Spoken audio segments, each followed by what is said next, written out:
everyone, this is Nidhi here and I welcome you all to online कक्षा। आज हम discuss करेंगे weekly current affairs जिसमें 35 question आपके होंगे और जल्दी जल्दी करेंगे। हर क्वेश्चन के बाद उसका एक्सप्लेनेशन भी मैंने आपको दे रखा है, तो बहुत डिटेल में नहीं करेंगे। आपको टेस्ट आज करना है कि आपको कितने क्वेश्चंस आते हैं, इस मंथ में आपका कितना करंट अफेयर्स तैयार है जून का। इसके पहले वाला जो वीडियो है इसके पहले वीक का वो मैंने अपलोड करा हुआ है चैनल पे, तो उसको आप जरूर देख लीजिएगा अगर नहीं देखा हो आपने। चलिए देखते हैं आपको कितने क्वेश्चन जो हमारा है वो है international astronomical union has approved 8 names for the features on the moon. ये किस लैंग्वेज में लिखा गया है? तो ये आप बताइए आंसर। चलिए मैं बताती हूँ, ये चाइनीज लैंग्वेज में लिखा गया है। बात आती है चाइना की, तो चाइना के जो हेड हैं अभी वो शी जिनपिंग अंकल हैं और चाइना का कैपिटल जो है वो बीजिंग है और चाइना की जो करेंसी है वो चाइनीज रेन मिनवी है। ठीक है, तो इस क्वेश्चन से आपको इतना जानना है। अब इसका एक्सप्लेनेशन यहाँ पे मैंने दे रखा है, तो आप इसको पढ़ लीजिएगा। और यहाँ पे लास्ट ईयर जो चाइना का स्पेसक्राफ्ट था चैंग E5, ये यहाँ पे सैंपल्स को कलेक्ट किया था लूनार सरफेस पे और रिटर्न ये अर्थ पे बताया था, तो उसी के रेफरेंस में ये 8 नेम्स चाइनीज वाले ही चाइनीज लैंग्वेज में ही दिए गए हैं। तो चलते हैं अपने नेक्स्ट क्वेश्चन पे। कौन सा स्टेट हाल ही में अभी first city sewage surveillance system launch किया है? तो इसका आंसर आप जल्दी से अपने दिमाग में सोचते हुए रिकॉल करते हुए चलिए फैक्ट्स को, जिससे कि आपको ये चीज़ें रिटेन रहें आपके एग्जाम तक, क्योंकि ये सारे एग्जाम्स के लिए बहुत ज़्यादा बेनिफिशियल होने वाला है ये वीडियो। तो एंड तक बने रहिएगा, यही बोलूँगी मैं। इसका जो सही आंसर हो जाएगा वो क्या हो जाएगा? कर्नाटका हो जाएगा। अब कर्नाटका से आपको नेशनल पार्क्स याद रखने हैं। नेशनल पार्क्स अब आप जल्दी से रिवाइंड करिए कि आपको नेशनल पार्क्स याद हैं कि नहीं। यहाँ पे Sanjay Gandhi national park, आंशी national park, Bannerghatta national park और कुद्रेमुख नेशनल पार्क, यहाँ पे इतने नेशनल पार्क्स आपको देखने को मिलते हैं। यहाँ का जो कैपिटल है वो बेंगलुरु है और यहाँ के जो बेंगलुरु में ही ये city sewage surveillance system introduce किया गया है, तो इसे याद रखना है। और किस किस की हेल्प से? ये USAID, United state agency for international development और कोविड एक्शन कोलैब CAC, इन दोनों की हेल्प के साथ ये सिटी सीवेज सर्विलांस सिस्टम को इंट्रोड्यूस किया है बेंगलोर में। अब CAC क्या है? ये CAC जो है वो क्या कर रही है? Supporting the state by providing training, sanitation workers को ये ट्रेनिंग प्रोवाइड करेंगे सैंपल्स को कलेक्ट करने के लिए और एनालाइज करने के लिए। कोविड से रिलेटेड, कोविड को प्रोटेक्ट करने के लिए, मतलब कोविड से प्रोटेक्ट करने के लिए ये बेसिकली ये सिस्टम जो है वो इंट्रोड्यूस किया गया है। चलते हैं अपने नेक्स्ट क्वेश्चन पे। Indian army is planning to lease Heron TP drone from which country? Heron TP drone को अभी इंडियन आर्मी प्लान कर रही है लीज पे लेने के लिए, तो यह कौन सी कंट्री से? तो इसका जो सही आंसर हो जाएगा इजराइल हो जाएगा। इजराइल की कैपिटल आपको याद रखनी है जेरूसलम। और इजराइल से रिलेटेड जितने भी क्वेश्चन आपके बनते हैं ना, ये मोस्ट इंपॉर्टेंट क्वेश्चन में आएंगे, क्योंकि जो अभी इजराइल में और फिलिस्तीन में विवाद चल रहा था, तो जहाँ जो भी डिस्प्यूटेड एरियाज होते हैं वहां से करंट अफेयर्स के क्वेश्चन बनते हैं, तो ये बहुत इंपॉर्टेंट क्वेश्चन बन जाता है इस रेफरेंस में, तो इस क्वेश्चन को ध्यान रखिएगा। अब इजराइल जो है ये TP ड्रोन क्या करेगा? क्योंकि चाइनीज हरकतें जो हमारे LAC line of actual control जो इंडिया और चाइना के बीच में जो है LAC उसको कहते हैं बॉर्डर, तो वहां पे जो इनके ट्रूप्स हैं उसकी निगरानी रखेगा ये ड्रोन। ठीक है, हेरोन TP ड्रोन। और बात आती है चाइना की, तो चाइना और इंडिया की डिवाइडिंग लाइन जो है वो क्या है? मैक-मोहन लाइन, याद रखिएगा। और इंडिया और पाकिस्तान की डिवाइडिंग लाइन क्या है आप बताइए? चलिए मैं बता देती हूँ, उसको रेड क्लिफ लाइन बोलते हैं। और फिर इंडिया और अफगानिस्तान की जो डिवाइडिंग लाइन है उसको क्या कहते हैं? डूरंड लाइन कहते हैं। वैसे ही आपको याद रखना है US और कनाडा के बीच की डिवाइडिंग लाइन को क्या कहते हैं? 49th parallel line. याद रखिएगा, इतने क्वेश्चन आपको इतने आंसर्स आपको इस क्वेश्चन से मिलते हैं इन्फॉर्मेशन, तो याद रखिएगा। एंड तक बने रहिएगा, बहुत इंटरेस्टिंग ये क्लास होने वाली है आपकी। Which state has recently launched a solar based electrification programme for its rural household? इसका जो सही आंसर हो जाएगा आप बताएंगे? चलिए मैं बताती हूँ, इसका आंसर है गोवा। ठीक है, तो गोवा से आपको याद रखना है, गोवा का जो कैपिटल है पणजी है, और गोवा के यहाँ पे गोवा के एकमात्र जो डबोलिन इंटरनेशनल एयरपोर्ट है, इससे क्वेश्चन बनते हैं कि डबोलिन इंटरनेशनल एयरपोर्ट जो है वो कहाँ का है, तो ये गोवा का है। इसको भी याद रखिएगा, मांडोवी रिवर भी आपको यहीं पे देखने को मिलता है। तो यहाँ से क्या क्या याद रखना है आपको, अभी स्टेट गवर्नमेंट गोवा के यहाँ के चीफ मिनिस्टर प्रमोद सावंत जी ने अभी ये सोलर बेस्ड इलेक्ट्रिफिकेशन प्रोग्राम को लॉन्च किया है to provide power connectivity to rural household of the state. ठीक है, इतना याद रखना है। और चलते हैं अपने नेक्स्ट क्वेश्चन पे, क्योंकि इस क्वेश्चन से आपको काफी इंफॉर्मेशन मिल गई है। NASA's Curiosity rover captured the images of the cloud over the Gale crater. ये कौन, आपको बताना है ये कौन से प्लैनेट या कौन से एस्ट्रोनॉमिकल बॉडी पे लोकेटेड है, इनका नासा का जो रोवर है। तो ये बेसिकली मार्स पे लोकेटेड है। ठीक है, मार्स को क्या कहते हैं, रेड प्लैनेट भी कहते हैं। और नासा की बात आती है तो क्या इसका फुल फॉर्म होता है, नेशनल एरोनॉटिक्स स्पेस एजेंसी। क्या होता है, नेशनल एरोनॉटिक्स स्पेस एजेंसी। और इसका जो फॉर्मेशन हुआ था वो 1958 में हुआ था। अब 1958 से आपको कुछ और याद आ रहा होगा, वो क्या, डीआरडीओ का भी फॉर्मेशन 1958 को हुआ था। डीआरडीओ से आपको याद रखना है, डीआरडीओ का जो हेडक्वार्टर है वो कहाँ पे, न्यू दिल्ली में आपको देखने को मिलता है। डीआरडीओ की जो चेयरमैन है जी सतीश रेड्डी जी हैं। और इस क्वेश्चन से आपको इतनी जानकारी मिलती है। चलते हैं अपने नेक्स्ट क्वेश्चन पे। एक्सप्लेनेशन यहाँ पे दिया हुआ है, तो आप पॉज करके वीडियो को, आप एक्सप्लेनेशन अगर लिखना चाहें तो लिख भी सकते हैं। What is the AmbiTag that has been seen in the news recently? अभी एम्बी टैग हाल ही में न्यूज में काफी चर्चे में रहा है, तो ये किस चीज से रिलेटेड है? तो बेसिकली ये एक टेम्परेचर लॉगर है। याद रखना है क्या है, टेम्परेचर लॉगर। अब टेम्परेचर लॉगर आप सोच रहे होंगे कि क्या है, ये बेसिकली जो हमारे वैक्सीन्स वगैरह हैं, वैक्सीन्स वगैरह को जो टेम्परेचर उनका मेंटेन रखना बहुत जरूरी होता है, तो ये निगरानी कौन रखेगा, ये टेम्परेचर लॉगर, जो कि अभी हाल ही में आईआईटी रोपड़ ने विकसित किया है इसको। और यह -40 से +80 डिग्री तक, ये मतलब इसका एक टाइम जोन है, जो कि एक यूएसबी डिवाइस फॉर्म में इसको डेवलप किया गया है। तो आई होप आपको क्वेश्चन प्लस आंसर का एक्सप्लेनेशन भी समझ में आ रहा होगा। तो चलते हैं अपने नेक्स्ट क्वेश्चन पे। Japanese player Naomi Osaka plays which sports? Basically ये क्वेश्चन इसलिए बना है क्योंकि नाओमी ओसाका ने अभी फ्रेंच ओपन से संन्यास लेने की घोषणा करी है इन्होंने, तो इसलिए नाओमी ओसाका चर्चे में रही हैं। तो ये बेसिकली टेनिस प्लेयर हैं और ये जापान से बिलोंग करती हैं। कहाँ से, जापान से बिलोंग करती हैं। तो इस क्वेश्चन से आपको इतनी जानकारी मिलती है। चलते हैं अपने नेक्स्ट क्वेश्चन पे। नेक्स्ट क्वेश्चन हमारा कहता है कि which country has recently come up with the policy for 3 children as against present 2 children limit? Basically इनका कहने का मतलब ये है कि अभी किसी कंट्री ने 3 चाइल्ड की पॉलिसी को अभी लागू कर दिया है, क्योंकि इन्होंने बैन कर रखा था कि 2 से ज्यादा चिल्ड्रन नहीं हो सकते किसी पेरेंट के। तो यह कौन होगा, क्योंकि पॉपुलेशन में नंबर 1 चाइना है। और इससे एक और करंट अफेयर्स आपको याद रखना है, 2027 तक हमारा इंडिया चाइना को भी पॉपुलेशन के मामले में पीछे छोड़ देगा। तो याद रखिएगा इस क्वेश्चन से कि ये चाइना ने अभी लागू कर दिया है, क्योंकि इनके बर्थ रेट बहुत स्टीप तरीके से डिक्लाइन हो रहे थे, तो इसलिए इन्होंने अभी 3 चिल्ड्रन पॉलिसी को लागू कर दिया है।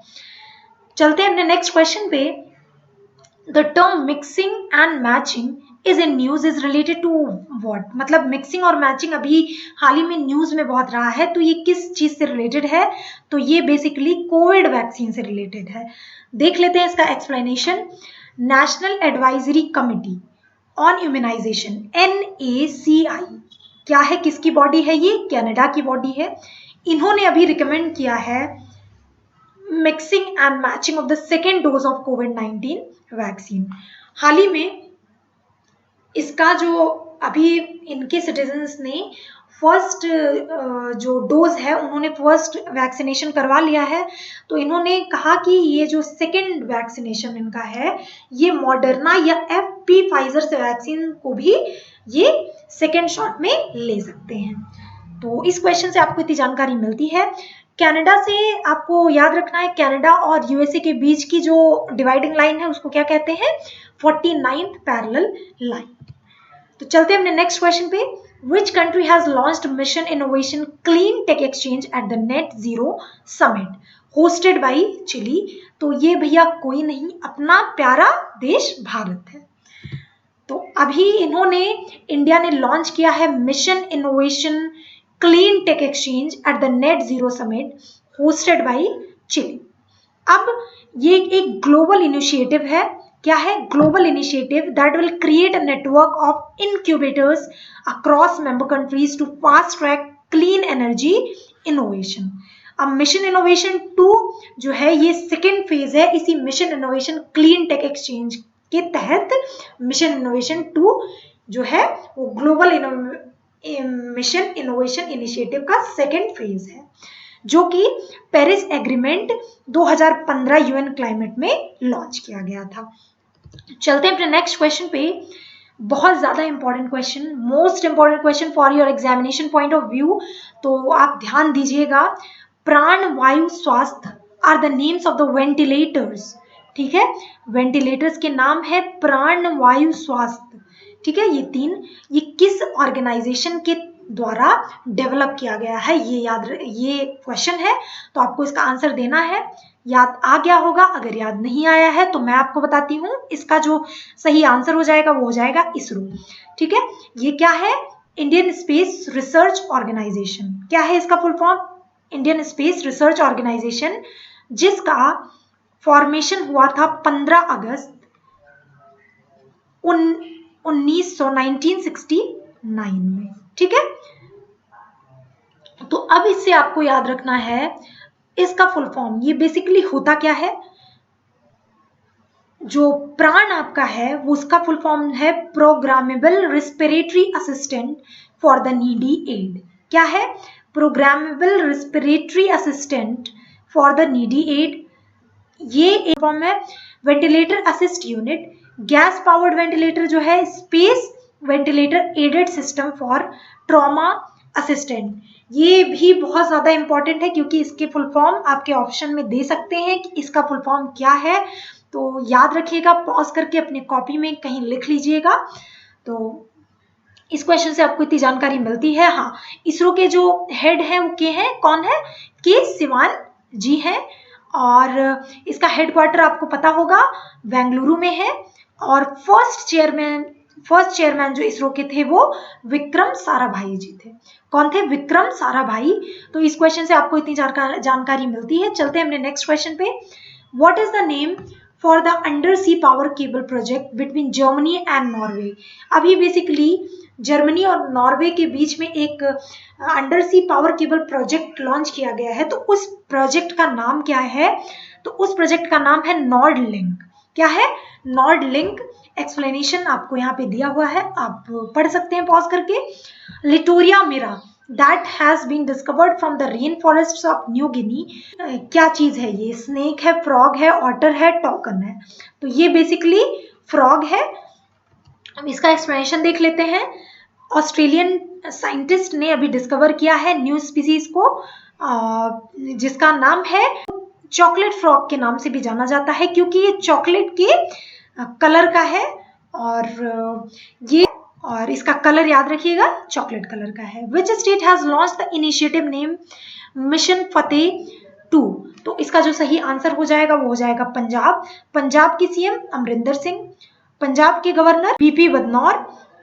तो चलते हैं अपने नेक्स्ट क्वेश्चन पे। Under which scheme the central government would support children who have lost both parents due to COVID-19? तो ये इसका जो सही आंसर हो जाएगा वो हो जाएगा पीएम केयर्स फॉर चिल्ड्रन। और इसका एक्सप्लेनेशन आप पढ़ लीजिएगा, नहीं तो वीडियो बहुत लंबी खिंच जाएगी। The race to zero campaign which was making news recently is associated with which field? तो ये बेसिकली क्लाइमेट चेंज से रिलेटेड है। रेस टू जीरो जो है अभियान जो अभी चला है हाल ही में, वो क्लाइमेट चेंज से रिलेटेड है, तो याद रखिएगा। और इसका एक्सप्लेनेशन यहाँ पे दिया हुआ है, तो आप इसको पढ़ सकते हैं। इसाक हरजूम अभी 11th प्रेसिडेंट कौन सी कंट्री के बने हैं? तो ये इजराइल के 11th प्रेसिडेंट बने हैं। चलते हैं अपने नेक्स्ट क्वेश्चन पे।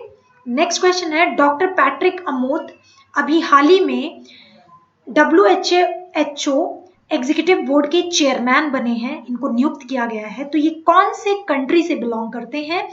तो ये बेसिकली केन्या से बिलोंग करते हैं। केन्या को क्या है? एक अफ्रीकन कंट्री है। इसके पहले जो थे चेयरमैन WHO के एग्जीक्यूटिव बोर्ड के, वो कौन थे? डॉक्टर हर्षवर्धन, जो कि हमारे इंडिया से बिलोंग करते हैं। तो याद रखना है, एक्सप्लेनेशन आप पॉज करके पूरा पढ़ सकते हैं। चलते हैं अपने नेक्स्ट क्वेश्चन पे। प्राण वायु देवता पेंशन, प्राण वायु देवता पेंशन स्कीम जो है वो कौन से स्टेट या यूनियन टेरिटरी की एक इनिशिएटिव है? तो बेसिकली ये हरियाणा की गवर्नमेंट की एक इनिशिएटिव है, प्राण वायु देवता पेंशन। प्राण वायु देवता पेंशन अब हरियाणा से आपको याद रखना है, यहाँ के सीएम जो है वो कौन है? मनोहर लाल खट्टर जी हैं।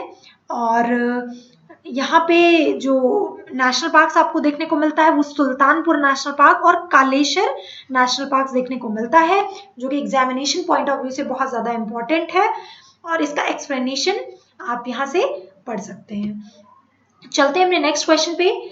What is the theme of the world ocean day 2021? आपको बताना है कमेंट सेक्शन में कि वर्ल्ड ओशियन डे कब मनाया गया था, और उसका पूरा एक्सप्लेनेशन आपको देना है कमेंट सेक्शन में। तो इसका जो आंसर हो जाएगा वो क्या हो जाएगा? The ocean life and livelihood. क्या हो जाएगा? The ocean life and livelihood इसका करेक्ट आंसर हो जाएगा। चलते हैं अपने नेक्स्ट क्वेश्चन पे। Anup Chandra Pandey has been appointed to which constitutional position? Chief justice of India, election commissioner, CAG या सॉलिसिटर जनरल?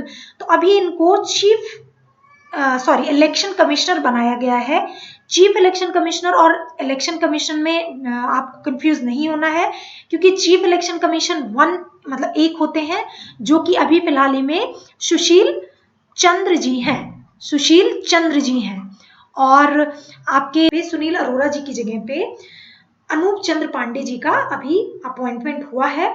तो ये क्योंकि एक चीफ इलेक्शन कमिश्नर और 2 इलेक्शन कमिश्नर होते हैं। तो ये अनूप चंद्र पांडे जो है वो यूपी के रिटायर्ड 1984 बैच के IAS ऑफिसर हैं, और इन्हीं को अभी चीफ इलेक्शन कमिश्नर के रूप में अपॉइंट कर लिया गया है। चलते हैं अपने नेक्स्ट क्वेश्चन पे। Which Indian institution has developed a technique to detect cyclone formation in North Indian Ocean region? तो आपको याद रखना है, इससे IIT खड़गपुर ने अभी एक टेक्निक विकसित कर लिया है cyclone formation north Indian ocean region में डिटेक्ट करने के लिए। तो एक्सप्लेनेशन आप पढ़ लीजिएगा। According to the RBI's new ATM cash withdrawal, what is the new charge on ATM withdrawal beyond free transaction limit with effect from January 1st 2022? Basically इस question से, अभी जब हम पैसे निकालते हैं बैंक अकाउंट से ATM से, तो एक लिमिट होता है कि हम इतनी बार निकाल सकते हैं। उससे ज़्यादा टाइम्स हम अगर निकालते हैं तो हमारे पैसे कटते हैं। तो पहले जो ये था लिमिट, वो 20 रुपए हमारे कटते थे जब हमारा लिमिट एक्सीड हो जाता था। और अब आपका कितना कटेगा, यही बेसिकली आपके क्वेश्चन में पूछा गया है।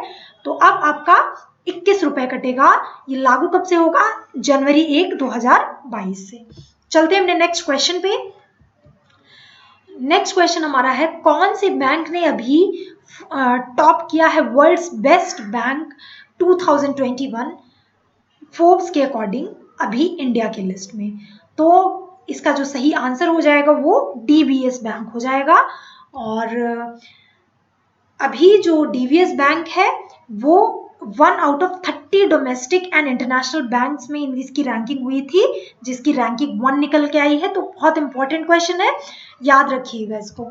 चलते हैं अपने नेक्स्ट क्वेश्चन पे। Which day is observed as world day against child labour?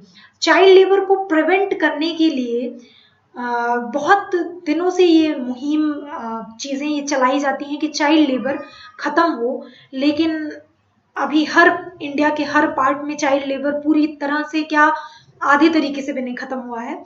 तो उसी के रेफरेंस में ये world day against child labour मनाया जाता है। तो ये किस दिन ऑब्जर्व किया जाता है ये आपको बताना है।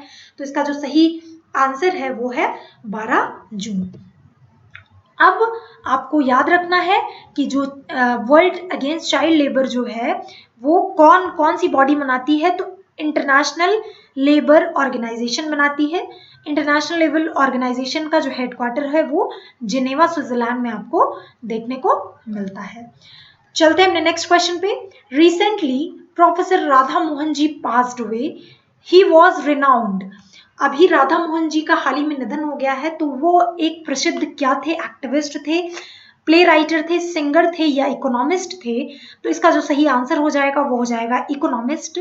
वो एक प्रसिद्ध इकोनॉमिस्ट थे और इन्हें अभी ये पद्मश्री विनिंग भी अवार्डी भी रह चुके हैं और एक एनवायरमेंटलिस्ट भी मतलब थे ये। तो अभी हाल ही में इनका निधन हो गया है। इस क्वेश्चन से आपको इतनी जानकारी मिलती है। What is the theme of world day against child labour 2021?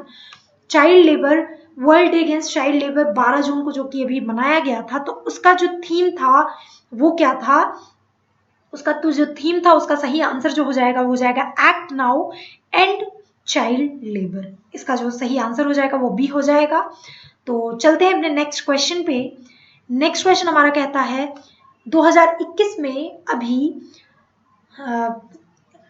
किसकी नेताओं ने चीन के बेल्ट और रोड इनिशिएटिव का मुकाबला करने में विकासशील देशों की मदद करने के लिए एक नई वैश्विक बुनियादी ढांचा पहल बिल्ड बैक बेटर वर्ल्ड, मतलब build back better world B3W को अभी किसने लॉन्च किया है? तो ये इसका जो सही आंसर हो जाएगा वो हो जाएगा G7। अब G7 से आपको याद रखना है कि G7 के जो G7 में कौन कौन से कंट्रीज आती हैं। तो ये भी ऑप्शन क्वेश्चंस में बहुत ज़्यादा पूछा जाता है।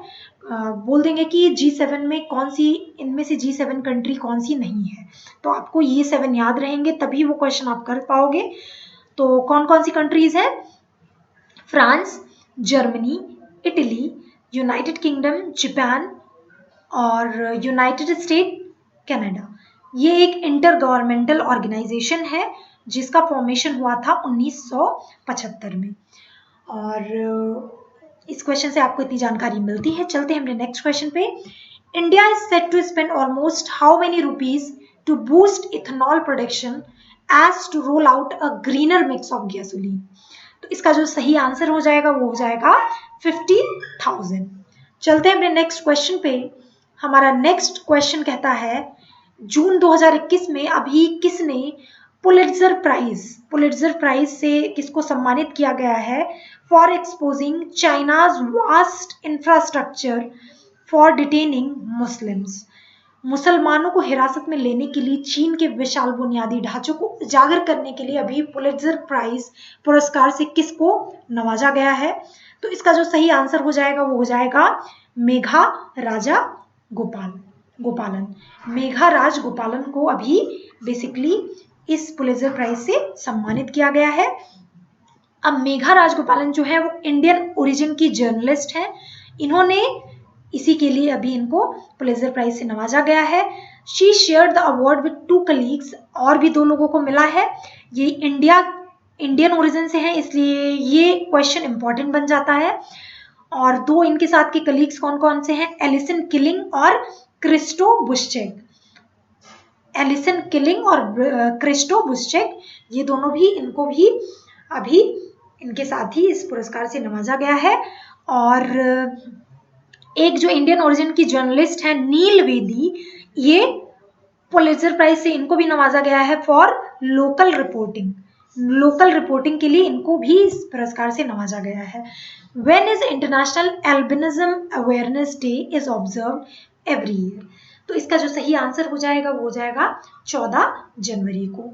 अब इंटरनेशनल एल्बिनिज्म अवेयरनेस डे, अब एल्बिनिज्म आपके दिमाग में आ रहा होगा कि एल्बिनिज्म क्या होता है। बेसिकली एल्बिनिज्म जो होता है वो लॉस ऑफ पिगमेंटेशन, जो लोग कुछ भूरे भूरे तरीके से दिखते हैं, बेसिकली ये कंप्लीट लॉस ऑफ पिगमेंट या पार्शियल लॉस ऑफ पिगमेंट हो सकता है। तो ये जन्मजात होता है, ठीक है, कंजेनाइटल होता है। और यह बेसिकली जो ऑब्जर्व किया जाता है ये अफ्रीकन कंट्रीज में ज़्यादा देखने को मिलता है, सब सहारन अफ्रीका में बेसिकली ये बीमारी देखने को मिलती है आपको। और जो इसका जो थीम था 2021 का वर्ल्ड एल्बिनिज्म डे का, वो स्ट्रेंथ बियॉन्ड ऑल ऑड्स, क्या था? Strength beyond all odds.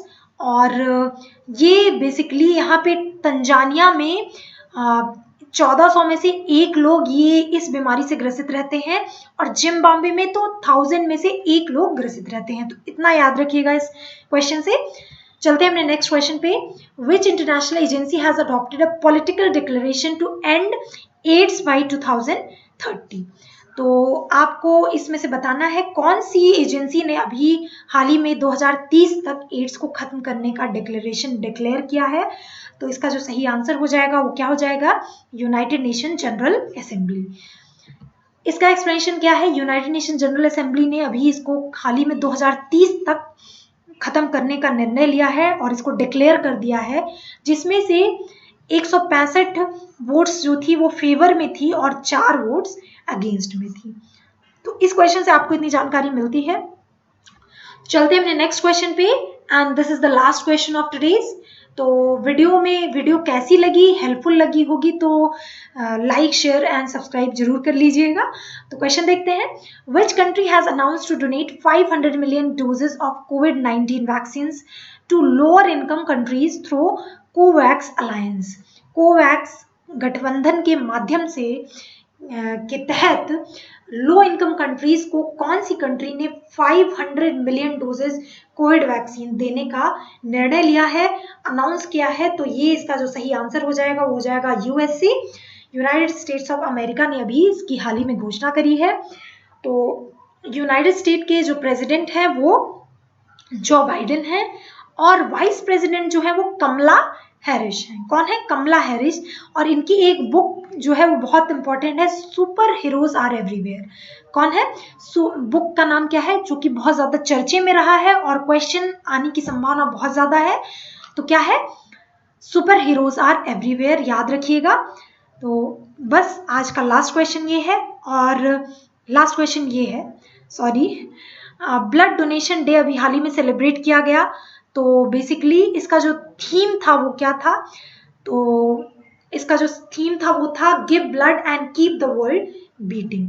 बहुत इंपॉर्टेंट क्वेश्चन है, give the blood and keep the world beating.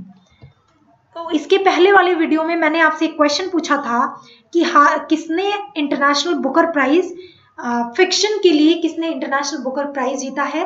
तो इसका जो सही आंसर है वो डेविड डियोप है, और बहुत लोगों ने कमेंट सेक्शन में बताया भी है इसका आंसर। तो मैं हमेशा कहती हूँ आपसे कि कमेंट सेक्शन में आप आंसर लिखिए और इससे रिलेटेड जितने भी फैक्ट्स रहे उसको लिखिए, जिससे लिखने से क्या होती हैं, चीज़ें रिवाइज हो जाती हैं और वो चीज़ें माइंड में बैठ जाती हैं। तो उसको लिखिए और नोटबुक में जितने भी करंट अफेयर्स डिस्कस हुए हैं उसको भी लिखिए। चलते हैं आज का क्वेश्चन जो है आपका, कॉर्पेट एक्सरसाइज। अभी हाल ही में कॉर्पेट एक्सरसाइज हुआ है जो भारत और किस देश के बीच में, आपको बताना है भारत और कौन सी देश के बीच में कॉर्पेट एक्सरसाइज की गई है। तो 4 ऑप्शंस हैं, चारों ऑप्शंस में आपको कमेंट सेक्शन में लिख के बताना है कि इसका आंसर क्या है। और बस इतना ही। अगर वीडियो अच्छी लगी हो तो लाइक शेयर एंड सब्सक्राइब जरूर कर लीजिएगा। तब तक के लिए stay tuned, God bless you.